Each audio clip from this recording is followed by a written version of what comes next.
या नवीन एका ब्लॉगमध्ये आपलं मनापासून स्वागत करते। तुम्हाला आजचा दिवस सुखाचा, आनंदी आणि आरोग्यदायी जाओ। तुम्ही जी काही स्वप्न पाहिली असतील ती सगळी स्वप्न तुमची पूर्ण होत। त्याचबरोबर शुभ संध्याकाळ सर्वांना। संध्याकाळची वेळ आहे, संध्याकाळचे 4-4:30 वाजले असतील। आजचा वार आहे शुक्रवार आणि मी बघा काय खाते तर तुतू खाते। तर याला ना ब्लॅकबेरी सुद्धा म्हणतात।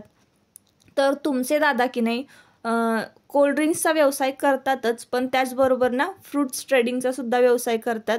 त्याच्यामुळे ना त्यांच्या भेटीगाठी ना वेगवेगळ्या शेतकऱ्यांबरोबर म्हणजे वेगवेगळ्या बागायतदार जे आहेत त्यांच्याबरोबर होत असते। तर मग कोणी चिक्कूची, कोणी पपईची, कोणी अननसाची बाग, परत तुतूची बाग। तर तसंच आज ना ते तुतूच्या बागेमध्ये गेलेले होते। तर असे वेगवेगळ्या म्हणजे फळं जी आहेत ना तर तिकडं त्यांना म्हणजे जाता येतं आणि त्यांना मिळतात सुद्धा। तर मग ते घरी घेऊन येतात खायला। आता खायला जास्त घरी कोणीही नसतं, पोटापेक्षा जास्त कोणीही खाणार नाही बघा। तर एकदा अननस भरपूर आणले होते त्यांनी, मी मागच्या व्लॉगमध्ये तुमच्याबरोबर शेअर केले। तर आम्ही असेच सगळ्यांना वाटून टाकले अननस, याला दे त्याला दे असं करून। आणि त्यानंतर मग ज्यूस पण करून पिला। काही जणांनी घरामध्ये खाल्ला पण, कंटाळलीत अक्षरशः सगळी। तर आज ना मस्तपैकी छान तुतूच्या बागेमध्ये गेले होते ना, ती तुतू इतकी गोड होती ना ताईंनो। आता मी जी खात होते ती तर सगळ्यांनी पोटभर खाल्ली। थोडीशीच आणली होती पण मस्त होती, एकदम ताजं ताजं फ्रेश झाडावरचं फळ खायला मिळणं पण एक नशीबच आहे बघा। आणि ही फळं आहेत ना फक्त ह्या सीझनला खायला मिळतात बघा। आंबा, जांभूळ, तुतू, करवंद पण आहे ना डोंगराला जाऊन आणतात तुमची दादा। आणि म्हणजे कुठलं फळ मिळत नाही असं नाही, सगळे फळं मिळतात। तर दादांनी तुमच्या अननस आणले होते, पोते भरून असं अननस आणले होते। एक ह्याला दे त्याला दे असं करून सगळ्यांना वाटून टाकले। अननस पण छान गोड होते। तर त्याचेच जे शेंडे होते ना अननसाचे ते मी पाण्यामध्ये भिजत घातले होते। 10 ते 12 दिवस झालं हे जे शेंडे आहेत अननसाचे भिजत घातलेले आहेत। आणि त्यांना बघा किती छान अशी मुळं फुटलेली आहेत। तर तुम्हाला मी दाखवते, हे बघा अशा पद्धतीने ना अननसाला मुळं फुटतात। आणि हे मुळं फुटलीत ना की आपण छान त्याला कुंडीमध्ये लावा किंवा तुम्ही जमिनीमध्ये लावा, जिथे तुम्हाला जागा मिळेल, तुम्हाला वाटतंय की इथे ही झाडं किंवा हे फळझाड जे आहे ते येणारे, तर तिथं ते लावा। तर माझ्याकडे ना गार्डनमध्ये मोकळी जागा आहे, तर मग कशाला म्हटलं कुंड्या गुंतवायच्या, कुंडीमध्ये नको लावायला, म्हणून मी एका बाजूला छान एका रांगेमध्ये ना ही जी बुडकी आहेत अननसाची शेंडी, तर ते सगळे लावून घेणार आहे। आणि बघूयात आता काय होतंय, नक्की येतंय का याला अननस। प्रयत्न करायला काय हरकत आहे, प्रत्येक झाड लावायला काय हरकत आहे, येईल न येईल ते बघ त्याच्यावरच अवलंबून असं आहे। तर असो ताईंनो, आता इथे अननस लावून घेणार आहे आणि मग हळूहळू त्याची ग्रोथ कशी होते काय होते ते अधूनमधून मी तुमच्याबरोबर शेअर करेनच। तर असो, आता एक जी गोष्ट आहे हैदराबादची ती माझ्या कानावर आलेली आहे। कदाचित तुम्ही जर इंस्टाग्रामवर सतत अपडेट राहत असाल तर तुम्हाला पण माहिती असेल हैदराबादला काय झालेलं आहे। हैदराबादची सर्वात मोठी घटना अशी आहे आत्ताची की विकासाच्या नावाखाली म्हणजे IT पार्क की काय त्यांना बांधायचं होतं, तर त्यांनी 400 एकरचं जे जंगल आहे ते एका रात्रीत नष्ट केलं। एवढी मोठमोठी जी झाडं होती, जनावरं होती, ती रस्त्यावर आली, झाडं तोडून टाकली। अक्षरशः म्हणजे आपण म्हणतो ना की उद्ध्वस्त होणं, उद्ध्वस्त करणं काय असतं ना, तर तो असा हा प्रकार होता जो हैदराबादचा होता। तो मला अतिशय वाईट वाटलं त्या रील्स बघून सुद्धा। आणि आपण म्हणतो ना की असं विचित्र रील्स बघितला ना की आपलं माइंड डिस्टर्ब होतं, पण काही रील्स ज्या असतात ना तर त्या बघितल्याच पाहिजे, म्हणजे मग कळतं की आपल्याला की किती क्रूरता या समाजामध्ये आहे। आपल्याला खायला लागतं, किती लागतं, 2 टाईम फक्त आपल्याला खायला लागतं।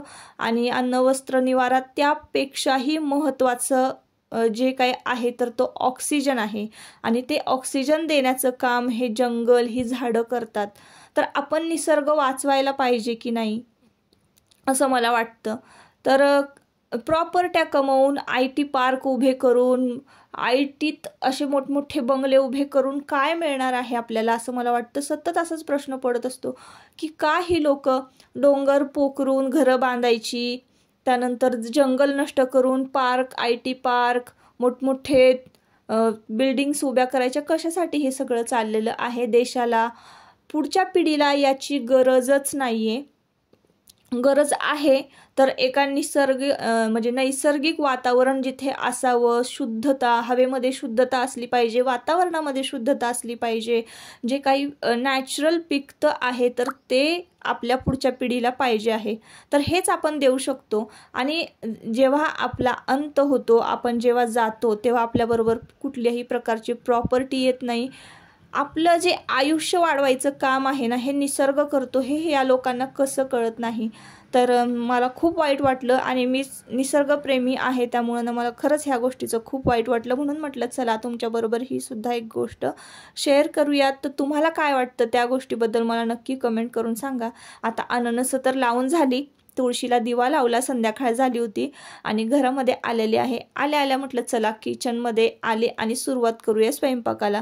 तर घरामध्ये सुद्धा दिवाबत्ती केली आणि मुलं अभ्यासाला बसलेली आहेत. आणि मुलं अभ्यासाला बसली ना की मी लगेच स्वयंपाकाला लागते आणि जितका पटपट स्वयंपाक होईल तेवढं मी आटपायचा प्रयत्न करत असते, कारण संध्याकाळचं सुद्धा एखादं दुसरं काम जे आहे ते एक्स्ट्राचं असतं. तर इकडे ना मी काय केलं, बारीक कांदा कट करून घेतलेला आहे, त्यामध्ये शेंगदाण्याचा कूट घातलेला आहे. आता किती घालायचा कूट, तर एक छोट्या वाटीभर कूट जरी घातलं ना तरीही चालेल. कांदे जे आहेत 3-4 कांदे मिडियम साईजचे होते. त्यानंतर त्यामध्ये लाल तिखट घातलं, मीठ घातलं, हळद घातली, थोडंसं जिरं घातलं, कापून कोथिंबीर घालायची आणि ते सगळं मिश्रण मिक्स करायचं. वांगे छान धुवून घ्यायचे आणि असं प्लसच्या चिन्हामध्ये, म्हणजे जसं आपण भरलं वांगं करायला वांगे कट करतो तसं करायचं आणि भरायचं वांगं. आणि तेलामध्ये मसाला घालून वांगे कुकरला लावून दिलेली आहेत. तर असं मी एकदम साध्या सोप्या पद्धतीनं मसाला वांगं करते. एकदम डिटेलमध्ये रेसिपी मी एका व्लॉगमध्ये तुमच्याबरोबर शेअर केली होती, तुम्ही जर रेग्युलर व्लॉग बघत असाल तर म्हटलं चला आता आंब्याची चटणी करूया. तर कैरीची चटणी ना, ही चटणी इतकी भारी लागते ना ताईंनो. तर एखादं जरी भाजी असेल ना ताटामध्ये, तोंडी लावायला एखादी दुसरी भाजी नसेल, पण ही चटणी जर असेल ना तर 100% पोटभर जेवण होतं. तर म्हटलं चला आम्ही दर उन्हाळ्यामध्ये ना ही चटणी करतो, तर तुमच्याबरोबर शेअर करूयात. तर इकडं खरं तर ही रेसिपी जी मी तुमच्याबरोबर शेअर करते ना, तर ती सासूबाईंची रेसिपी आहे. मी कुठून बघितलेली नाही आहे किंवा मला येतच नव्हती आधी, ती त्यांची रेसिपी आहे. तर त्यांची रेसिपी मी आज तुमच्याबरोबर शेअर करते. तर माझ्याबरोबरच त्या बघा खोबरं बाजूला खिसून घेत आहे आणि इकडं मी त्यांना कैरी सोलून देत आहे. तर ही कैरी ना छान सोलून घ्यायची, साल वगैरे काढायची. त्यानंतर त्यांनी खिसलेलं खोबरं जे आहे ना ते मिक्सरच्या भांड्यामध्ये घातलेलं आहे. पुदिना मुठभर घेतलेला आहे छान धुवून स्वच्छ, आणि त्यामध्ये 2 लसणाच्या पाकळ्या घातल्या, थोडंसं मीठ घातलं आणि मिक्सरला वाटून घेतलेलं आहे. आता काय करायचं, खोबरं लसूण 2च पाकळ्या लसूण घेतलेला, खोबरं भरपूर घेतलं होतं आणि पुदिना पण मुठभर होता. हे सगळं वाटून झालं की आपण खिसलेली कैरी जी आहे ती त्यामध्ये घालायची आहे. तुम्ही कैरीच्या फोडी जरी घातलात तरीही चालेल. आता आपल्याला ही चटणी मिक्सरला वाटून घ्यायची आहे आणि मिक्सरला वाटून झाली की लगेचच आपल्याला एका ताटामध्ये किंवा वाटीमध्ये छोट्याशा डब्यामध्ये काढून घ्यायची. तर एका टायमिंगला पुरल इतकीच ही चटणी केलेली होती. तुम्ही बघू शकताय असं छान घट्ट झालेली आहे आणि एका वाटीमध्ये ना काढून घ्यायची आहे. जेवताना सगळ्यांना थोडी थोडी दिली की तोंडाला छान मस्त टेस्ट येते आणि मग पोटभर जेवण होतं. तर आज ना मस्तपैकी भाकरी, वांगं आणि आंब्याची चटणी होती जेवायला. तर खूप छान जेवण झालं, पोटभर जेवण झालं. आणि आत्ता वाजलेले आहेत रात्रीचे 9:30च्या आसपासचं हे टायमिंग असावं, थोडा उशीर झालेला होता. जेवण झाल्यानंतर संपूर्ण कट्टा आवरला, भांडी वगैरे घासली, संपूर्ण कट्टा स्वच्छ केला आणि आता मी लाल तिखट तयार करण्यासाठी घेत आहे. आता हे लाल तिखट कसं तयार करायचं, का तयार करायचं, त्याचा फायदा सगळं सांगते. तर इकडे बघा 300 ग्राम लसूण सोलून घेतलेला आहे, 300 ग्राम खोबरं आहे आणि 1 ते 1.5 किलो कांदा आहे. तर आपण वर्षभरासाठी जी चटणी कुटून आणतो, लाल तिखट जे आहे खडा मसाला घालून, गरम मसाले, खडा मसाला घालून आपण ती कुटून आणतो गिरणीतून. तर ते जे लाल तिखट आहे ना, तर हे सगळे मिश्रण म्हणजे बघा कांदा भाजून घ्यायचा, खोबरं भाजून घ्यायचं, लसूण, खोबरं आणि कांदा हे वाटून आपल्याला त्याच्यामध्ये घालायचं आहे तर आमच्याकडे सातारी भागामध्ये ना अशीच बघा चटणी मिसळली जाते। तर ह्या पदार्थाला कुठलंही पाण्याचा थेंब लागता कामा नये, म्हणजे पाण्याचा संपर्कच होऊ द्यायचा नाही। तर हे मिक्सरचं भांडं छान कोरडं करून घेतलं होतं, छान वाळवलं होतं। आता गॅसवर तवा ठेवलेला आहे। आता हा लोखंडी तवा आहे, पटकन तापतो। तर खोबरं मी त्यामध्ये घातलेलं आहे आणि खोबरं पटकन हलवायचं असं माझ्या काही लक्षात आलं नाही, थोडंसं करपलं खोबरं, पण काही हरकत नाही, तर तेवढं चालतं। तर पटकन हलवायला गेले बघा मी, बऱ्यापैकी चांगलं करपलं होतं, तर पटपट पटपट हलवलं, एकच बाजू थोडी करपलेली होती, तेवढं त्यामध्ये मिक्स होऊन जातं, काही हरकत नाही। तर इकडे कॅमेरा वगैरे ना मोबाईलचा सेट करता करता तिकडे खोबरं करपलं माझं, असो।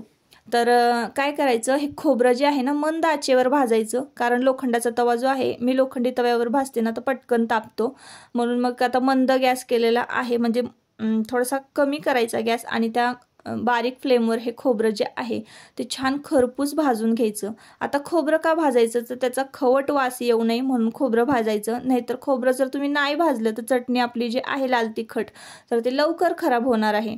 आता बघा इकडे बारीक चिरलेला जो कांदा आहे, 1-1.5 किलो बारीक एकदम कांदा कट करून घेतलेला आहे आणि तो तव्यावर तेल न घालता मी आधी भाजून घेतलेला आहे। बघा तेल न घालता थोडासा गुलाबी होईपर्यंत आपल्याला भाजायचा आहे, म्हणजे चांगला त्यातलं जे पाणी आहे ते संपूर्ण शोषून घेतलं पाहिजे, कोरडं झालं पाहिजे। आणि मग त्यानंतर आपल्याला त्यामध्ये घालायचं आहे तेल, जे तुम्ही खाता स्वयंपाकासाठी वापरता ते तेल आपल्याला यामध्ये घालायचं आहे। तर तेल किती घालायचं, जेवढा कांदा आहे म्हणजे कांदा बुडेल एवढं तेल घालायचं आणि ह्या तेलामध्ये ना हा कांदा छान भाजून घ्यायचा। आता तेल का मी यामध्ये घातलं ते पण तुम्हाला सांगते। तर आपण लोणचं करतो त्यामध्ये आपण तेल घालतो बघा, तर ते लोणचं कशामुळे वर्षानुवर्ष टिकून राहतं, तेलामुळे टिकून राहतं, तेलामुळेच त्याला बुरशी येत नाही, ते खराब होत नाही। तसंच लाल तिखटाचं सुद्धा असतं, लाल तिखट जेव्हा वेळेला मिसळायचं असेल त्यावेळेला ना आपल्याला त्यामध्ये एवढं तेल घातलंच पाहिजे। आणि तेल घालण्याचा अजून एक फायदा सांगते, तुम्ही ज्या वेळेला लाल तिखट टाकाल की नाही कालवणांमध्ये, भाज्यांमध्ये, आमट्यांमध्ये, तर एक मस्त अशी तर्री येते त्याला, म्हणून हे असं अशा पद्धतीचं लाल तिखट जे आहे आम्ही इकडं तयार करून ठेवतो। म्हणजे सातारी भागामध्ये ना अशीच मिसळलेलं लाल तिखट मिसळलेली चटणी खातात। तर आता कांदा छान भाजून घ्यायचा, जवळजवळ ना पाऊण तास झालं बघा मी कांदा भाजते, अर्धा पाऊण तास झालं एकसारखा मी कंटिन्यू कांदा हलवत आहे आणि भाजत आहे। हा कांदा जरा जरी कच्चा राहिला, व्यवस्थित भाजला नाही, तरी तुमचं जे लाल तिखट आहे मिसळलेलं खराब होणार आहे, कारण आपण लाल तिखट जे आहे ते फ्रीजमध्ये वगैरे ठेवत नाही, आपण ते छान चिनी मातीच्या भरणीमध्ये भरून ठेवतो। तर आता याआधी ना मी खोबरं भाजून घेतलेलं होतं, लसूण खोबरं आपल्याला मिक्सरमध्ये वाटून घ्यायचं आहे, त्याची पेस्ट करायची आहे आणि कांदा जो आहे तो तसाच ठेवायचा आहे। आता ना हे सगळं करता करताना ताईंनो रात्रीचे 11 पावणे 11 वाजले होते आणि मग मी काय केलं, कांदा पण आहे ना संपूर्णपणे छान तेलामध्ये ना बघा असा उकळून द्यायचा। तर तुम्हाला मी अगदी जवळून दाखवते, तेलाला बघा उकळी फुटलेली आहे, अशा पद्धतीने आहे ना तेलाला उकळी फुटेपर्यंत हा कांदा व्यवस्थित भाजून घ्यायचा। त्यानंतर हा कांदा भाजला ना की तो आपल्याला एका दुसऱ्या भांड्यामध्ये काढून घ्यायचा आहे, तो लोखंडी तव्यामध्ये अजिबात ठेवायचा नाही, नाहीतर मग तुमचा जो कांदा आहे तो जास्त काळा होईल। तर त्यामुळे ना एका वेगळ्या भांड्यामध्ये काढून घ्यायचा आहे। आता हा कांदा गार व्हायला जवळजवळ 1-1.5 तास तरी लागेल, जास्तीत जास्त 2 तास तरी लागतील। तर मी ठरवलं की सकाळीच आता आपण हे जे लाल तिखट आहे ते मिक्स करून घेऊया। आता मला कंटाळा पण आला होता आणि रात्री 12-12:30 सुद्धा वाजलं होतं, म्हणजे 12 वाजेपर्यंतचं टायमिंग झालेलं होतं। आधीमध्ये मी खूप कामं केलेली आहेत ना कांदा भाजता भाजता, तर त्यामुळे म्हटलं चला आता हे जे लाल तिखट आहे ना उद्या सकाळीच मी मिसळणार आहे। तर एका मोठ्या वाडग्यामध्ये हा कांदा जो आहे तो काढून घेतलेला आहे आणि थंड होण्यासाठी पसरवलेला आहे। आता यावर ना जाळीचं झाकण ठेवून देणार आहे आणि मग उद्या सकाळी हे कांदा लसूण लाल तिखट जे आहे ते मिक्स करायला घेणार आहे। तर हा सकाळचा व्हिडिओ आहे आणि आता इथे बघा कांदा थंड झालेला आहे, खोबरं जे आहे भाजलेलं ते आपल्याला मिक्सरच्या भांड्यामध्ये घ्यायचं आहे, लसूण आणि खोबरं छान वाटून घ्यायचं आहे। तर काही भागामध्ये याला ना कांदा लसूण तिखटसुद्धा म्हणतात आणि आमच्या इकडे मिक्स केलेलं लाल तिखट म्हणजे मिसळलेलं लाल तिखट असं म्हणतात। तर त्यामध्ये ना मीठसुद्धा घालून घ्यायचं आहे. मिठाचं प्रमाणसुद्धा भरपूर लागतं. जसं आता आपण लाल तिखट त्यामध्ये जेवढं बसेल तेवढं घालणार आहोत. तर तुम्हाला मिठाचं प्रमाण पण मी सांगते. मी तर अर्धा किलोच घालते. तुम्ही म्हणजे चवीनुसार घाला, तुम्हाला किती लागतंय कमी जास्त तसं. जर अशा पद्धतीनं तुम्ही लाल तिखट मिक्स करून ठेवलं ना ताईंनो, तुम्हाला म्हणजे कधी लसूण खोबरं जरी तुम्ही नाही घातलं कुठल्याही कालवणांमध्ये, किंवा उसळ जर तुम्ही घेवड्याची करत असाल, कुठलीही उसळ जर तुम्ही केली ना, तर फक्त लाल तेल घालायचं आणि हे कांदा लसूण तिखट घालायचं आणि घेवड्याची जी आहे, घेवडे शिजवलेले वगैरे असतील तर ते नुसते त्यामध्ये परतले ना तरीसुद्धा भाज्यांना अप्रतिम अशी टेस्ट येते. म्हणून ही जे लाल तिखट आहे ना ते आम्ही 3 महिन्यासाठी करून ठेवतो. तर आता हे बघा, हे जे लाल तिखट मी काढते ना तर ते आपण डंकावरून कुटून आणलेलं लाल तिखट आहे, जे की आपण खडे मसाले वगैरे घालून लवंगी मिरची जी आहे ती लवंगी मिरची कुटून आणलेली आहे. आता हे जवळजवळ लाल तिखट बघा ताईंनो 3 किलोच्या पुढे असणार आहे. तर अर्धा किलो मीठ जे आहे बारीक मीठ ते मी या मिश्रणामध्ये घालून घेतलेलं आहे. लसूण जे आहे ना त्याची पेस्ट केलेली आहे. खोबरं छान बारीक वाटून घेतलेलं आहे आणि भाजलेला कांदा. आहा, इतका भारी सुगंध येत होता ना ताईंनो. तर चटणीचा पण म्हणजे लाल तिखट जे आहे ना डंकावरनं कुठून आणलेलं त्याचा पण छान वास सुगंध सुटलेला होता. तर आता हे ना मी हातानेच मिक्स करून घेणार आहे. काही जणांना मिरची पावडरला म्हणजे काही लोक मिक्स करायला घाबरतात, हातांची आग होते, चेहऱ्याची आग होते असं सगळ्यांना वाटतं. पण मला आता सवय झालेली आहे. गेलं लग्न झाल्यापासून बघा 10 वर्ष झाली लग्नाला, मी लाल तिखट मिसळते ना, कधी ग्लोव्ज वगैरे घालत नाही. काय ते व्यापच नको वाटतो तो. मी हातानेच मिक्स करते आणि हातानेच आहे ना लाल तिखट खूप छान पद्धतीनं मिक्स होतं, एकजीव होतं. तर आपण जे मीठ घातलेलं आहे, कांदा लसूण खोबरं घातलेलं आहे ना, तर ते संपूर्ण सगळीकडे मिक्स झालं पाहिजे. जसं आपण पीठ मळतो ना तशाच पद्धतीनं आपल्याला ही चटणी छान मळून घ्यायची. म्हणजे सगळे जे जिन्नस आपण त्यामध्ये घातलेले आहेत तर ते छान एकजीव होतील आणि त्याची टेस्ट वाढणार आहे. जशी जशी ही चटणी लाल तिखट हे जे आहे ते मुरत जाणार आहे ना तशी तशी त्याची टेस्ट वाढत जाणार आहे. तर आपले एक व्ह्यूअर्स आहेत तर त्या नेहमी कमेंट करतात की तुम्ही लाल तिखट कसं करता, मला नक्की सांगा. तर यावर्षी मी तो व्हिडिओ करणार होते पण आमचं लाल तिखट तयार होऊन आलेलं आहे घरी डंकावरून. तर मागच्या वर्षीचा व्हिडिओ जो आहे तो मी अगदी डिटेल केलेला आहे. किती प्रमाण लाल तिखट म्हणजे मिरच्या किती असल्या पाहिजेत, लवंगी मिरच्या किती असल्या पाहिजेत, परत रसगुल्ला म्हणतो मिरची आपण, बेडगी मिरची ती किती असली पाहिजे, खडे मसाले किती प्रमाणामध्ये घातलं पाहिजे, हिंग किती, हे सगळं डिटेलमध्ये त्या मागच्या व्हिडिओमध्ये दिलेलं आहे. त्याची लिंक मी या व्हिडिओच्या डिस्क्रिप्शन बॉक्समध्ये देते आणि त्यानंतर बघा त्याची इन्ग्रेडियंट्स पण व्यवस्थित मी डिस्क्रिप्शन बॉक्समध्ये लिहिलेले आहेत. तर त्या व्हिडिओचा तुम्हाला खरंच खूप फायदा होईल. त्याच्यामुळं ज्यांना पाहिजे असेल की लाल तिखट कसं करावं, कसं कुठून आणावं, तर ते तुम्ही तो व्हिडिओ नक्की पहा आणि मग ते लाल तिखट कुठून आणल्यानंतर ते लाल तिखट कसं तयार करून ठेवायचं त्यासाठीचा हा जो व्हिडिओ आहे तो बघा. म्हणजे तुम्हाला संपूर्ण व्यवस्थित रेसिपी जी आहे लाल तिखट वर्षभरासाठीचं कसं करायचं ते कळेल. तर आता इथं माझं लाल तिखट मिक्स करून झालेलं आहे आणि बघा आता मी काय करते तर मी घेतलेलं आहे हे हातामध्ये ज्वारीचं पीठ. ज्वारीचं पीठ घ्यायचं, थोडंसं भिजवायचं आणि छान आपले हात त्या पिठानं स्वच्छ धुवून घ्यायचे. ताईंनो खरं सांगते अजिबात माझ्या हाताची आग होत नाही. आणि मी जी लाल तिखट मिसळलेलं आहे ना ती लवंगी मिरची आहे अगदी तिखट, तर तरीसुद्धा माझ्या हाताची आग होत नाही. तर ही एक नवी ट्रिक मी तुमच्याबरोबर शेअर केली, माझं सिक्रेट, की का माझ्या हाताची आग होत नाही आणि मी चटणी वगैरे लाल तिखट मिक्स करताना का मी ग्लोव्ज वगैरे वापरत नाही. तर हे पण त्यानंतर बघा आधी हँडवॉशने हात धुवायचे, नंतर ज्वारीचं पीठ घ्यायचं, त्याने छान आपले हात धुवून घ्यायचे. त्यानंतर जर तुम्हाला पीठ वगैरे मळायचं असेल तर तुम्ही पीठ वगैरे मळू शकता. म्हणजे आपल्या हाताचा जे तिखटपणा आहे तो संपूर्णपणे निघून गेलेला असतो. ज्वारीच्या पिठाने छान स्वच्छ हात धुवून झाल्यानंतर ना थोडंसं तेल हातावर घ्यायचं आहे, खोबरेल तेल, आणि संपूर्ण हाताला चोळायचं आहे. तर खोबरेल तेलाने गारवा मिळतो हाताला आणि स्किनसुद्धा छान मॉइश्चराईज होते. हातांना बऱ्यापैकी छान स्किनला थंडावा मिळतो, अजिबात हातांची आग होत नाही. तर असो ताईंनो, आजच्या व्हिडिओचा मी शेवट इथंच करते. व्हिडिओ खूप महत्त्वाचा होता होता अशा पद्धतीने तुम्ही लाल तिखट नक्की करून बघा। तुमच्या भाज्या कालवणं वर्षभरासाठी खूप टेस्टी होतील। तर व्हिडिओ जर आवडला असेल ना, नक्की आपल्या व्हिडिओला एक लाईक करा आणि चॅनलला सबस्क्राईब करा। परत पुन्हा भेटूया नवीन एका व्हिडिओमध्ये। तोपर्यंत स्वतःची काळजी घ्या आणि मजेत राहा। Bye bye.